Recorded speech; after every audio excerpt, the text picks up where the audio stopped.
नमस्कार। स्वागत है एक और नए वीडियो के साथ।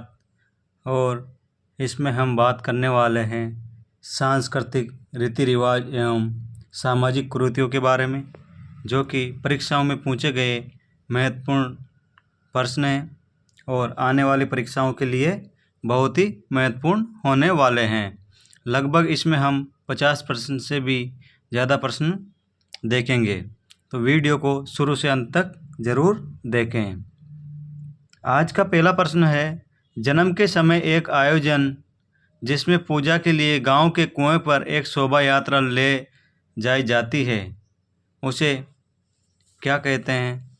तो ये जलवा समारोह कहा जाता है। जलवा समारोह कहा जाता है। और ये बालक के जन्म के कुछ दिन बाद बालक की मां को कुएं पर ले जाकर पूजा की जाती है।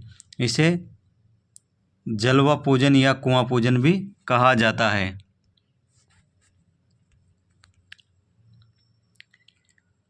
अगला प्रश्न है, जड़ोला एक प्रमुख संस्कार है, इसे कहते हैं। जड़ोला की बात करें तो ये मुंडन संस्कार है। इसको चूड़ाक्रम भी कहते हैं। चूड़ाक्रम इसका करेक्ट आंसर हो जाएगा। अगला प्रश्न, कौन सा संस्कार जन्म से संबंधित है? तो इसमें जड़ोला संस्कार की बात करें तो ये जन्म से संबंधित है। जड़ोला इसका करेक्ट आंसर हो जाएगा।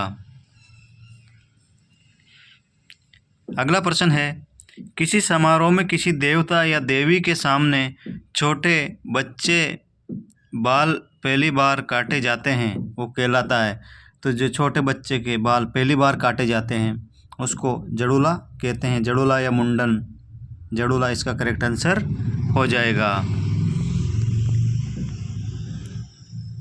अगला प्रश्न है, राजस्थान लोक जीवन में ढूंढ है, मतलब ढूंढ शब्द क्या है?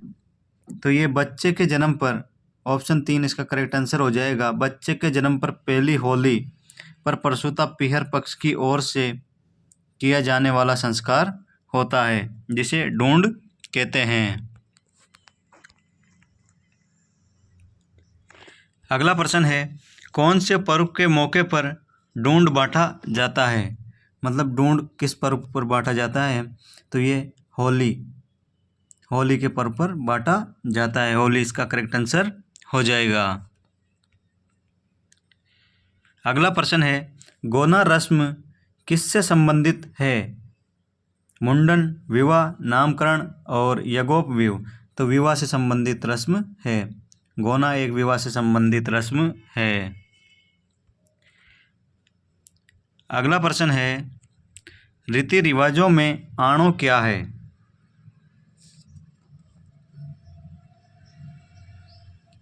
तो ये आणों की बात करें तो विवाह के पश्चात दुल्हन जब दूसरी बार ससुराल भेजना आणो कहलाता है। आणो इसका करेक्ट आंसर हो जाएगा।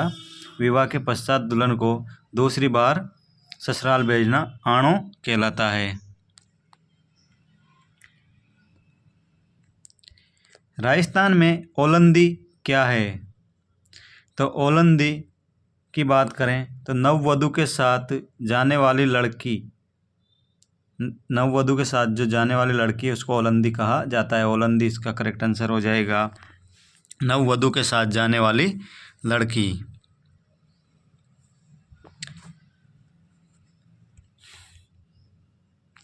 अगला प्रश्न है, राजस्थान में बडार क्या है? बडार क्या है? तो बडार की बात करें तो ये सामूहिक प्रतिभोज होता है। बडार एक सामूहिक प्रतिभोज होता है। विवाह के उपलक्ष्य में दूसरे दिन सामूहिक प्रतिभोज होता है।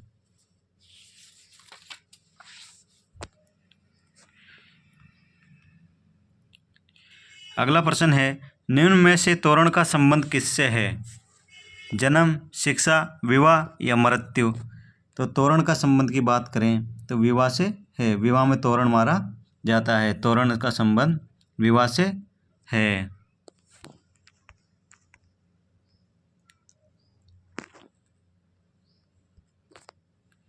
बिनोटा है, तो बिनोटा क्या है? दुल्हन के विवाह का वेश दुल्हन द्वारा तोरण मारने की रस्म, दूल्हा दुल्हन के विवाह की जूतियाँ, मामा द्वारा भरा जाने वाला भात। तो ये बिनोटा दूल्हा दुल्हन के विवाह की जूतियाँ हैं। दूल्हा दुल्हन के विवाह की जूतियाँ को बिनोटा कहते हैं। ऑप्शन 3 इसका करेक्ट आंसर हो जाएगा। अगला प्रश्न है, निम्नांकित में से कौन सा विकल्प विवाह की रस्मों से संबंधित नहीं है? विवाह की रस्मों से संबंधित नहीं है। तो कर्णवेद विवाह की रस्मों से संबंधित नहीं है। कंकण बंधन विवाह से संबंधित है। बंदोली विवाह से संबंधित है। सामेला विवाह से संबंधित रस्म है।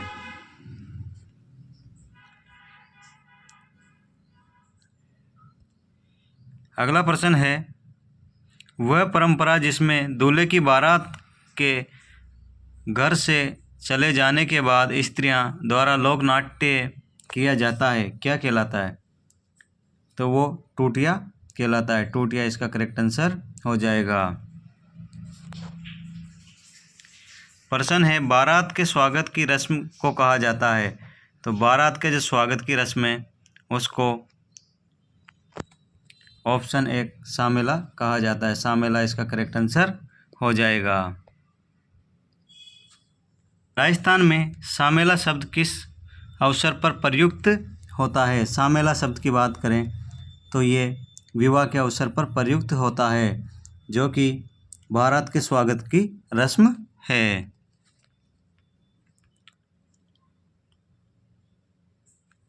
अगला प्रश्न है, काकण दौड़ना बिंदोली एवं सामेला राजस्थान के किस अवसर से संबंधित है? तो ये विवाह से संबंधित है। विवाह इसका करेक्ट आंसर हो जाएगा। अगला प्रश्न है, निम्न में से किस समारोह का संबंध विवाह से है? तो टीका विवाह से संबंधित रस्म है। टीका विवाह से संबंधित रस्म होती है। अगला प्रश्न है, विवाह से पहले दूल्हे को रिश्तेदारों द्वारा आमंत्रित किया जाता है और लौटते समय में से संबंधित गीत गाया जाता है। तो ये बिंदोला गीत गाया जाता है। बिंदोला इसका करेक्ट आंसर हो जाएगा। है चिकनी कोतली है। तो चिकनी कोतली की बात करें, शादी की एक रस्म होती है। चिकनी कोतली शादी की एक रस्म है।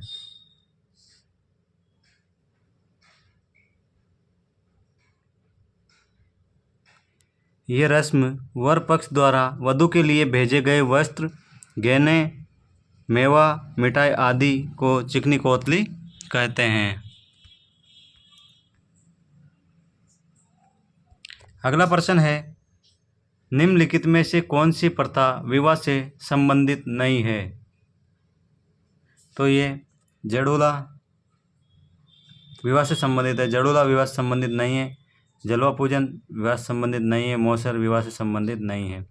मोट बराई ये विवाह से संबंधित रस्म है।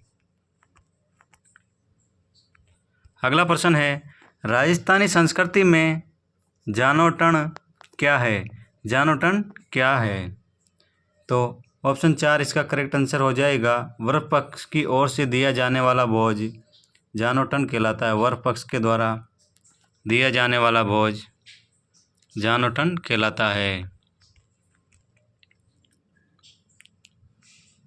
अगला प्रश्न है, राजस्थान की संस्कृति में मूंगधना क्या है? तो ये ऑप्शन 4 भोजन पकाने के लिए लकड़ियां जो विनायक स्थापना के पश्चात लाई जाती है उनको मूंगधना कहा जाता है।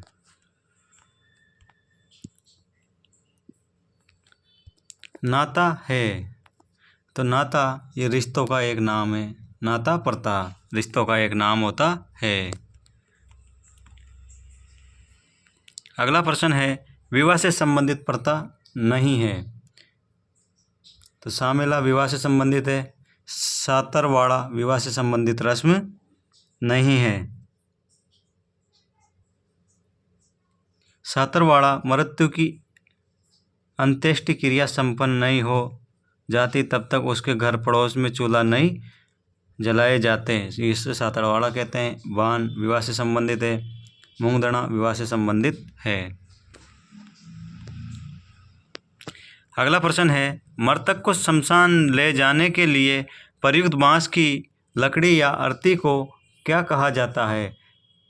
तो जो ये होती है इसको बैकुंठी कहा जाता है। बैकुंठी इसका करेक्ट आंसर हो जाएगा। अगला प्रश्न है, बद्दर का संबंध किससे है?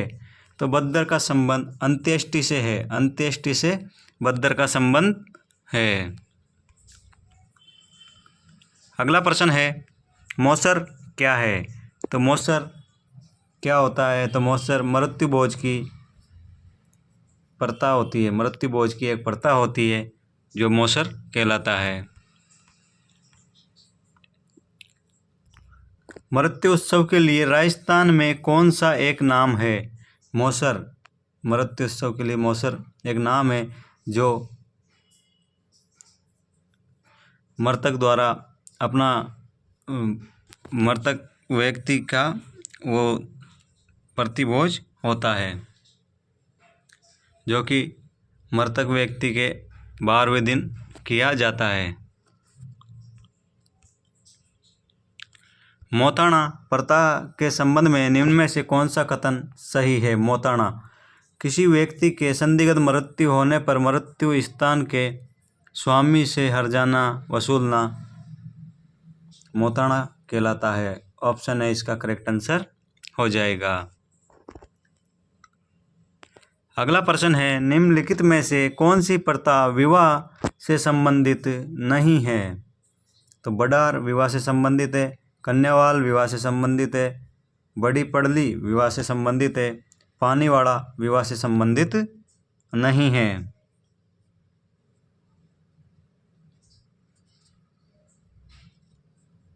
पानीवाड़ा मृत्यु के समय लोग एकत्रित होकर स्नान करके शोकायुक्त को सांत्वना देते हैं।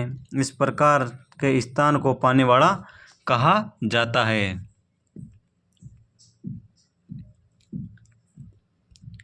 रात्रि भर जागरण क्या कहलाता है? तो ये रात्रि जो जागरण होता है वो ओज को कहलाता है। ओज को कहलाता है।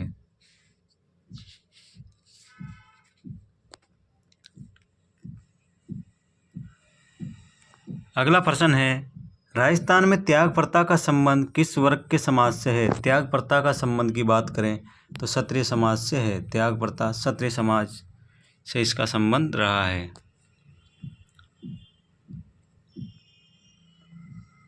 अगला प्रश्न है, सागड़ी प्रथा का अन्य उपनाम है? तो सागड़ी प्रथा की बात करें, बंधुआ मजदूर प्रथा इसका उपनाम होता है। बंधुआ मजदूर प्रथा। राजस्थान में गोला, दरोगा, चाकर, चेला आदि संबोधन किसके लिए प्रयुक्त होते हैं? गोला, दरोगा, चाकर, चेला घरेलू दास के लिए प्रयुक्त होते हैं। घरेलू दास इसके लिए करेक्ट आंसर हो जाएगा।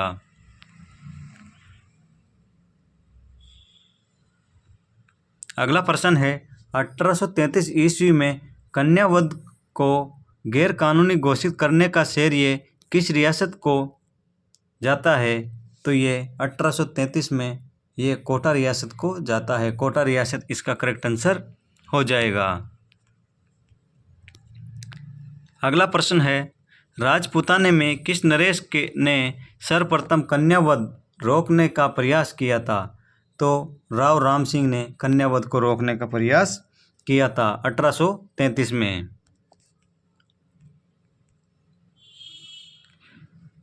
अगला प्रश्न है, जयपुर राज्य ने कन्यावध को किस वर्ष गैर कानूनी घोषित किया था? तो जयपुर राज्य ने 1844 ईस्वी में कन्यावध को गैर कानूनी घोषित किया। 1844 ईस्वी में।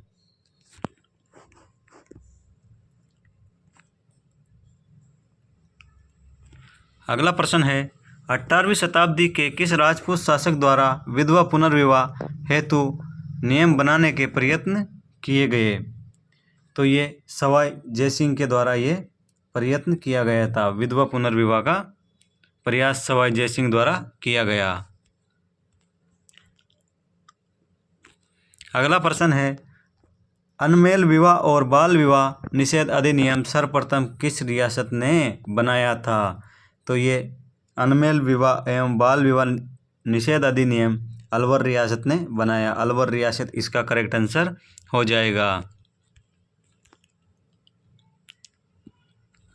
अगला प्रश्न है, अप्रैल 1930 में बाल विवाह निरोधक कानून के प्रणेता कौन थे? अप्रैल 1930 में बाल विवाह निरोधक कानून के प्रणेता की बात करें तो राय बहादुर हरविलास, राय बहादुर हरविलास इसका करेक्ट आंसर हो जाएगा। अगला प्रश्न है, बाल विवाह की प्रथा आरंभ हुई थी? तो बाल विवाह की प्रथा का आरंभ हर्षवर्धन के काल से माना जाता है, हर्षवर्धन का काल। अगला प्रश्न, डाकण प्रथा मुख्य रूप से किस जनजाति में पाई जाती है? तो ये जो डाकण प्रथा है ये भील व मीणा जनजाति में पाई जाती है। भील व मीणा इसका करेक्ट आंसर हो जाएगा। अगला प्रश्न है, उदयपुर राज्य में डाकन प्रथा पर प्रतिबंध कब लगाया गया था? तो उदयपुर राज्य में डाकन प्रथा पर प्रतिबंध 1853 में लगाया गया। 1853 में इस पर प्रतिबंध लगाया गया था। अगला प्रश्न है, राजस्थान में सती प्रथा सर्वप्रथम निषेध घोषित की गई। सती प्रथा सर्वप्रथम जयपुर में निषेध घोषित की गई थी। जयपुर इसका करेक्ट आंसर हो जाएगा।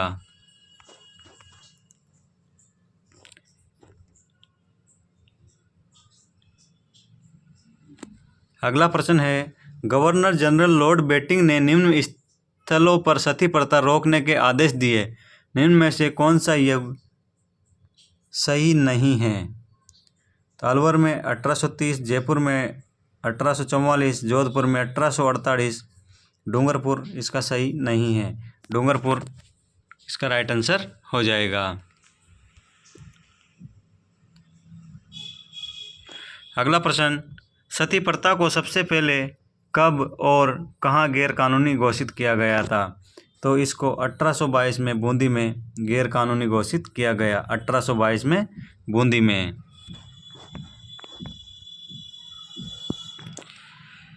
अगला प्रश्न है, 1844 ईस्वी में किस राज्य की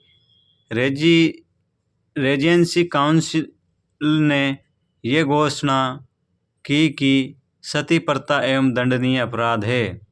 तो ये जयपुर ने की थी। जयपुर ने सती प्रथा एक दंडनीय अपराध की घोषणा 1844 में की थी।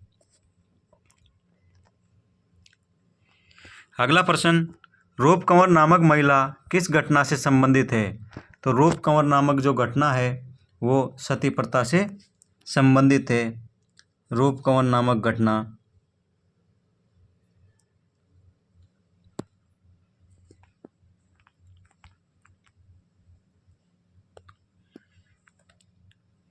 अगला प्रश्न, सती प्रथा रोकथाम अधिनियम 1987 कानून किस राज्य सरकार द्वारा लागू किया गया था? तो ये राजस्थान द्वारा लागू किया था, राजस्थान राज्य सरकार के द्वारा। अगला प्रश्न है, सती प्रथा रोकथाम अधिनियम को राजस्थान सरकार द्वारा कब लागू किया गया? तो राजस्थान सरकार ने इसको 1987 में लागू किया था। 1987 इसका करेक्ट आंसर हो जाएगा।